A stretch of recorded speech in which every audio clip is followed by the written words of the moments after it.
Welcome to another episode of Put Me On Game Podcast. I'm your host, Chesterr. With me today, I got the one, the only, my good friend, VicBlends, man. I thank God that everything I got today didn't happen overnight. Because if it would have happened the day I asked for it, I wouldn't know how to appreciate it, and I would have fumbled it. But because I had to wait so long, and I had to fail over and over again to get to where I'm at, I know how to be grateful for my journey. I thank God I ain't a one-hit wonder. I thank God I ain't no random viral sensation. I thank God that everything I got today is by design and not accidental. Because it might take me longer than usual to get to where I'm going, and somebody might get it before me. But I promise you, when mine come, it ain't going nowhere. Damn, appreciate you having me, bro, for real. For real, man. How you living mentally, physically, emotionally, spiritually? Shoot, blessed, man. We here. That's all we could ask for. You know, For sure. feels good. Man, not a lot of people know we go way back. Yeah, way back. We go way back for sure. to me about 5'6", 120. You about bowl cut. Yeah, in long the hair, garage, man. Yeah, back in the before day, the cut. Man, we came a long way, man. For sure. I got a long way to go too, man. We here, man. It's been a journey, but it's been dope, man. Like, I remember you coming to get it cut in the garage. Every 2 weeks, bro. Faithfully, bro. Do you think back on them times, man? Like, Of course, bro. Like, it's important to remember that. mm-hmm. It's important to reflect on it. A lot of the times when you get into the grind and you get into the journey where you're going, and you know it's hard to live back sometimes, you know. And I don't want to forget those times, you know. Like I still could feel the heat of that garage sometimes. Like I can still feel the atmosphere of that. I still have all the smells to my senses.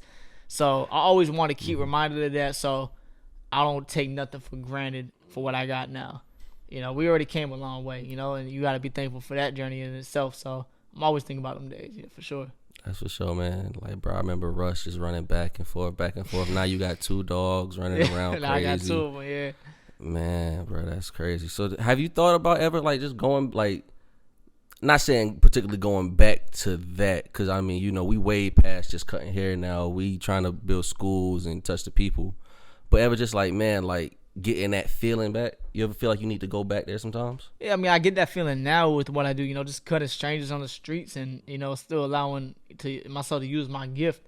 You know, I always get that feeling, and, you know, I'm always tapped in trying to give back and always trying to have my sense of community. Do I think I'll ever be in a shop again, like, cutting? Yeah. Probably not. And just logistically speaking, the things that I have to do right now, the things God put in front of me, I need to be more attentive to. I need more of my time to be open. I need more of a focus on. You know, I really discovered my purpose over the last year, and I'm trying to stay aligned to that. And for me to accomplish those things, I just can't have my day spent behind a chair. It just doesn't make sense for where I'm trying to go. I for sure feel. So tell me, how did it start? Because I never heard the story of how it started. Like cutting in the first place? Like just well, I know the story about cutting, but as far as like the TikTok and everything, as far as just like, you know, let me just go see, you know. Yeah, I mean, for those who don't know, you know, like barbering for me was never supposed to be the job. It was never supposed to be serious for me. It was my side hustle. It was my way to make pocket change. That was my initial thought with it, was I was going to have to go to college. My parents are forcing me to go.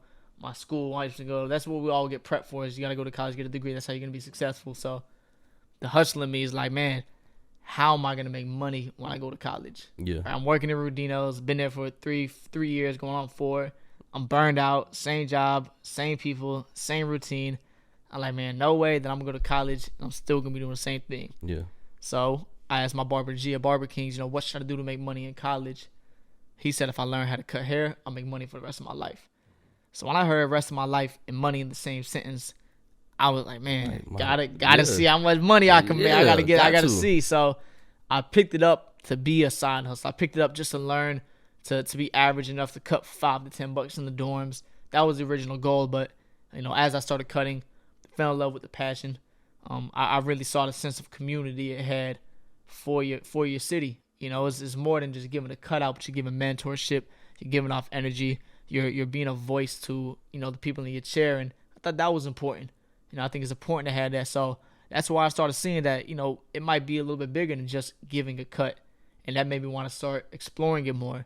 And then I learned barbers actually make pretty real, you know, good money. You know, barbers make a lot of money at that. Especially if you're good at it. So, you know, I started the beginning of senior year. And by the time I got to graduation, I just knew enough to see that, man, this might be what I want to be doing. And then of course, God gave me spiritual confirmation. And once I got that confirmation, it was above any decision I could have made. It was above anything my parents could have wanted for me or anything my teacher could have wanted. God told me that if I don't take barbering serious, I would be missing out on a big part of my life. And I had to take that. You know, at that point, you know, you can't go against that. You ain't going against that. I ain't arguing with God. Nah. That's for sure. So, nah, you know, took it serious. Went to barber school instead of college. One thing led to another. That's where, you know, we started linking up, and you see me cutting in the garage like way back when. Just trying to piece it together from my mom's garage to my brother's garage to barber school to, you know, being in the first shop. You know, just finding my place, man. Trying to take it to a, you know, I try to go at least, you know, one step higher every year. Every year I got to take this to another level, take it to another level. And, yeah, I started, you know, that's how I really got my start. But going back to what you said about, you know, getting into TikTok and social media, you know, I started building that brand as I started building my barber brand, you know. Essentially now I have more of a personal brand. Yeah. In the beginning, I just wanted to be known as a fire barber. I didn't really understand what it is that I was going to be doing.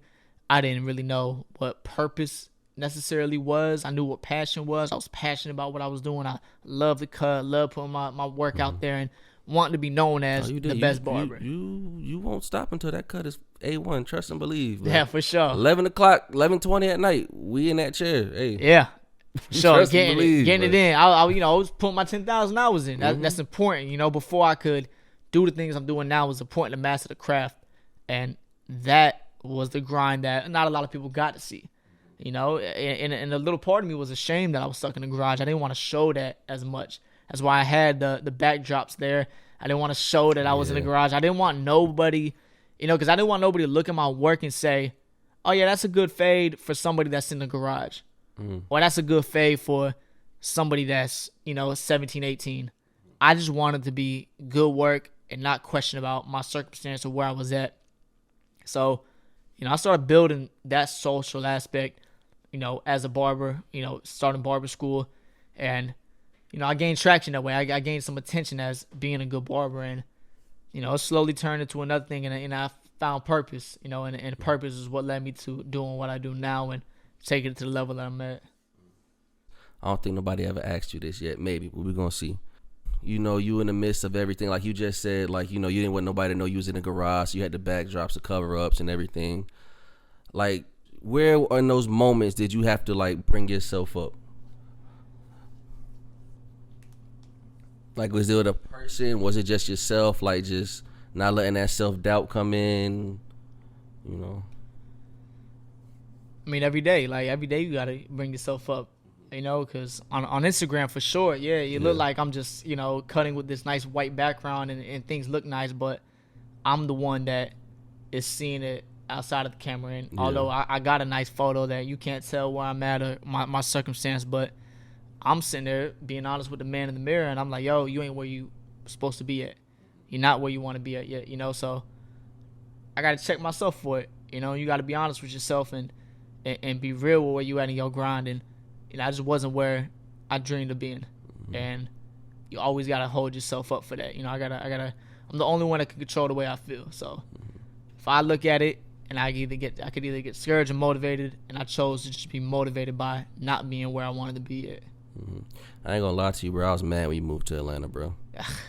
I was mad, bro. I only had about 2 barbers in my 25, my birthday, so 25 years of living. And I'm like, damn, Vic, moving. And then I see you go and you doing your thing, and I'm seeing it. I'm like, damn, I might gotta take this 6-hour drive, bro. But what made Atlanta like the place? I remember you was telling me it was a thought, like, man, I'm about to move. Like, man, I'm thinking about Atlanta. And I remember you left and you came back and you was cutting me. You was like, yeah, Atlanta's it.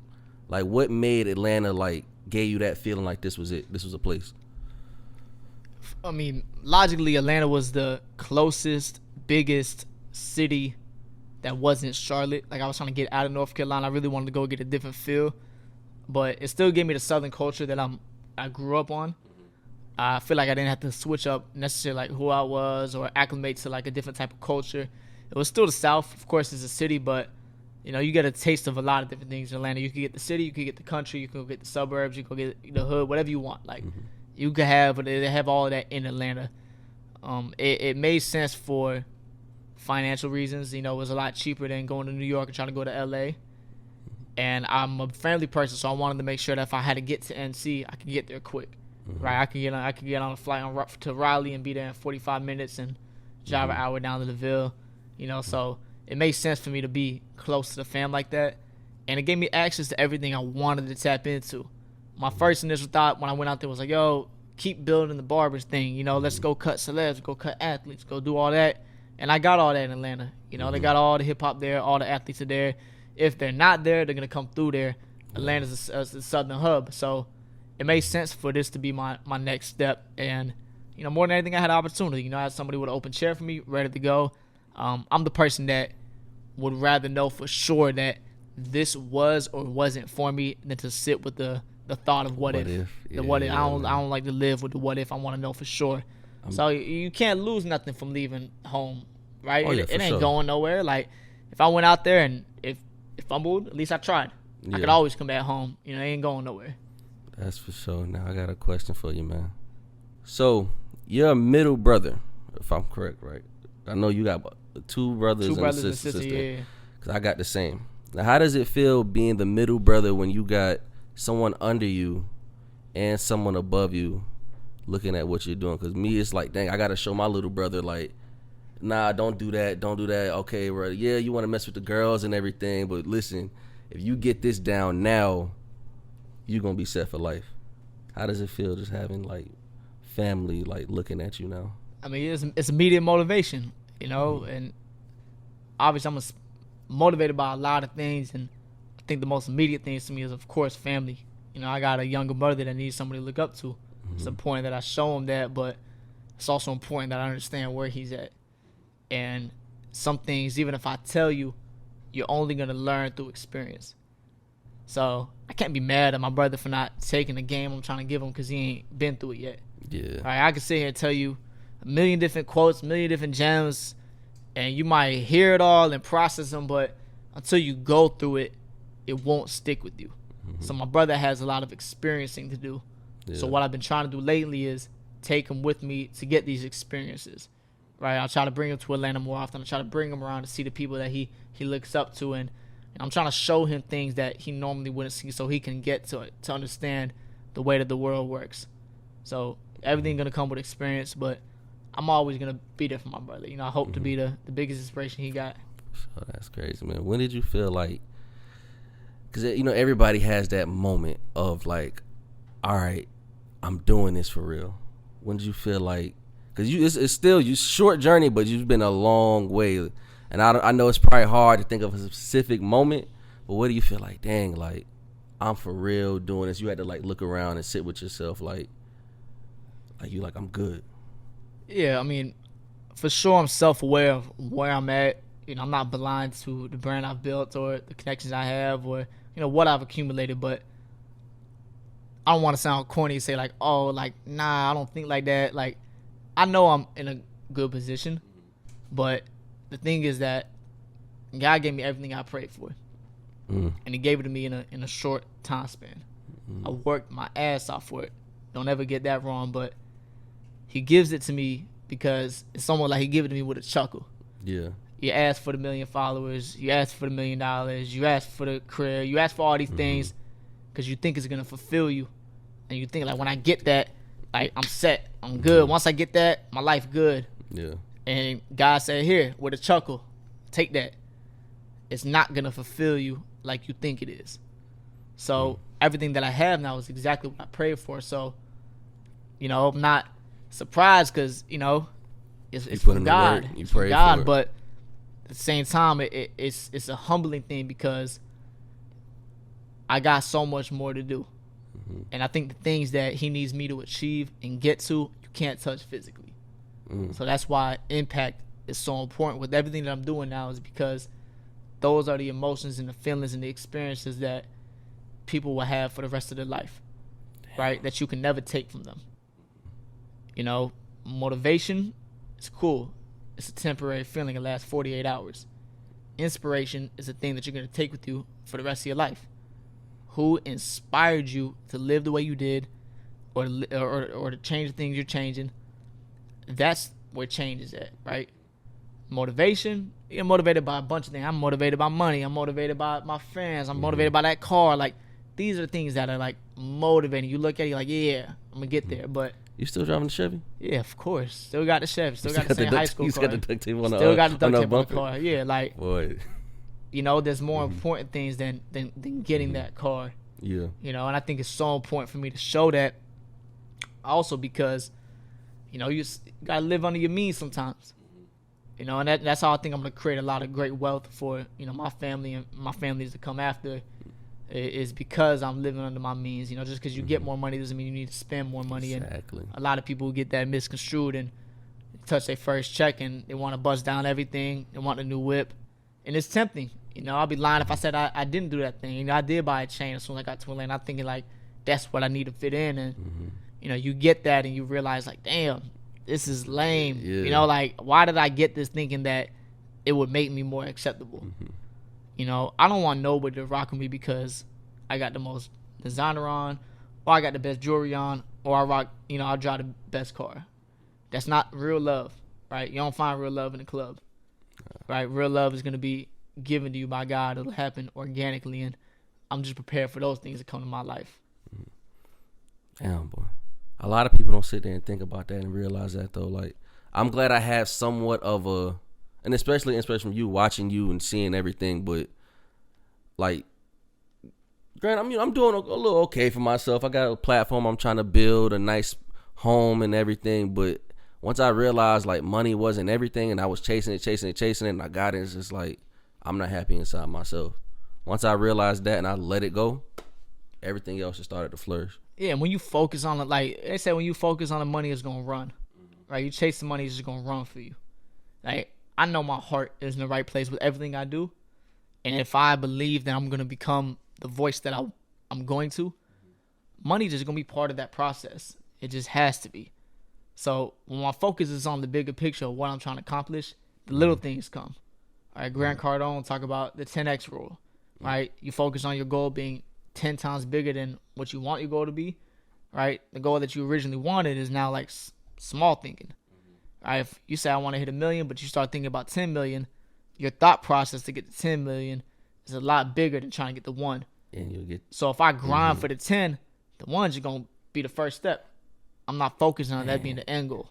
I never think about that. So I do that in with everything I do, but on an impact level, right? For me, I want to change the way that people look at other people, right? So that comes in social reform. It comes in the prison system. It comes with, you know, motivational speaking. It comes with, you know, opening schools. Like, I want people to look at people differently. And as long as I keep at it at that goal and I keep building on that, all the other small things, talking about money, cars, whatever, it's just going to be part of that process. That'll be the fruit of my labor that'll come with it. So it's not the focus. Speaking of the academy and the school, you just recently, is it partner or open? We're opening. Yeah. So you had the academy for about what, 2-3 years now? Two-ish year, going on 3. Online academy. Doing good and crazy content too. Trust me, I've been in there too. I can't cut. Good, I can't yeah. cut. I tried, bro. I can't cut. But I definitely, been in there and peeped. Now we opening schools and prison system. That when I heard that, man, I've never even thought of. I don't know how to explain it, bro. I'm just speechless when I saw it. I ain't gonna lie to you. Like, where did that come? Where did the idea come from? Because I know he's just even doing that. That's so many steps you got to go through. Yeah, I mean, shout out to my brother Scott Budnick. Scott Budnick is, one of my closest friends I got now with me, and he's my partner on the program, and he's really the big reason why we're able to get the access we have and the relationship we have to make that happen. Scott's worked in prison reform for, 15, 20 years, and he found my videos through the juvenile kids circulating my motivation videos. He's like, yo, who is this kid? Everybody keeps sharing. We get tapped into a mutual friend, Irv Rowland. And, when he first hit me up, I'm thinking like, yo, I'm about to get, he about to see if I want to get on the new Hangover when he produced all the Hangovers. So I'm like, yo, he lit. I'm like, yo, bro about to put me in a movie. So he hit me up and he's like, yo, my name's Scott Budnick, I'm producer for this and that. I work at prison reform, bro. Like, I would love to take you on the inside. I'm like, damn, this is different. Like, I didn't. It's not what I expected in this initial interaction. So, we got a lot of mutuals. He worked closely with a lot of people that I look up to as well. So, I give him the ear. I'm like, tell me about what you got going on. And we get on the FaceTime and, we talk for like an hour and a half for the first call, and very energy driven, very, aligned, and, it was fire, So I'm like, yo, when you need me in LA?